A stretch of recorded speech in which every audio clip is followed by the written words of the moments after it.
橫掂都炒芝麻咯，黑白兩樣色都炒晒佢啦。睇下你中意裏邊咩色啦，中意黑又得，白又得。炒咩芝麻都好啦，個鑊唔使落油嘅，但係要慢火炒。首先講白芝麻，炒到佢金黃色呢，就可以拎出嚟噶啦。如果炒黑芝麻呢，最好就執少少芝麻擺落口嚼下佢。如果你感覺佢有少少草腥嘅話呢，咁真係未得啦。如果得嘅話呢，會好香脆嘅。將啲芝麻攤凍佢，至可以拎去磨碎。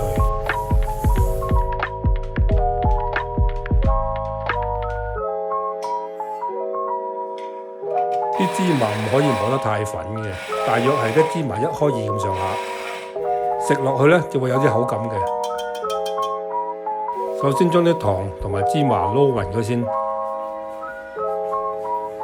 之後再落埋啲牛油一齊再撈勻。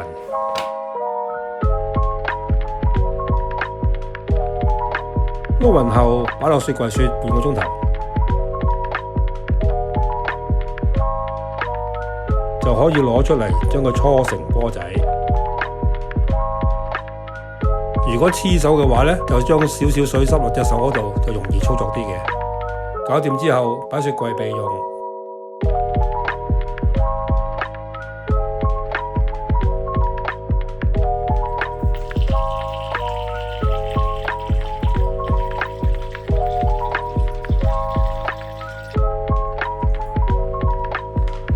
擺少少糖同埋伊士撈埋一齊，再落少少暖水落去，等佢自己發酵。將所有嘅材料擺入個 mixer 兜裏邊。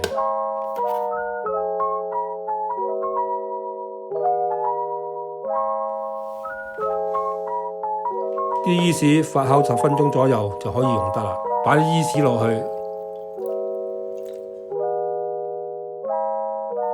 撈下佢。之後慢慢加水，將佢攪成粉團。成團後，再加埋個豬油落去，攪勻將佢攞出嚟，搓返個靚樣。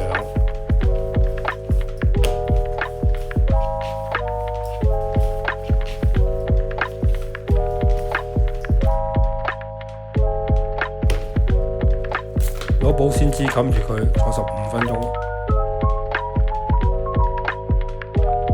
趁仲有時間，我又整個酥蛋先。我啲豬油同埋麵粉搓埋一齊，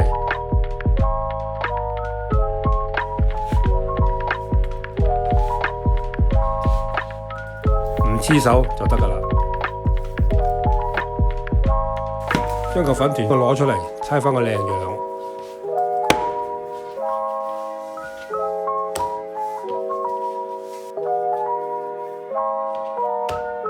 將個粉團切一部分出嚟，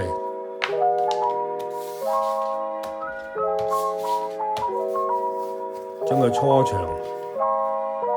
然後分體。將個酥蛋擺落去粉皮中間，將個酥蛋接咗入去粉皮裏邊，將佢撳扁，然後碌長，將佢捲埋佢，再接3節，好似個畫面咁。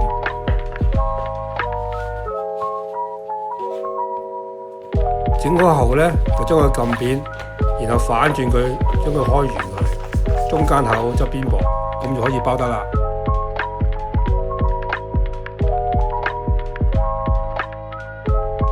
將個餡擺落個皮中間，然後靠入虎口，將個皮慢慢攣埋。攣埋之後呢，就將個收口位搣少少出嚟，就可以將個包黐落張紙度啦。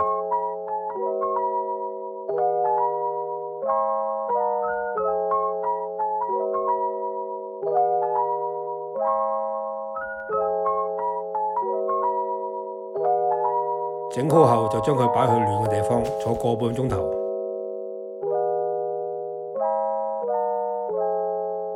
將啲包擺入個蒸籠，水滾後蒸佢8分鐘就可以食得啦。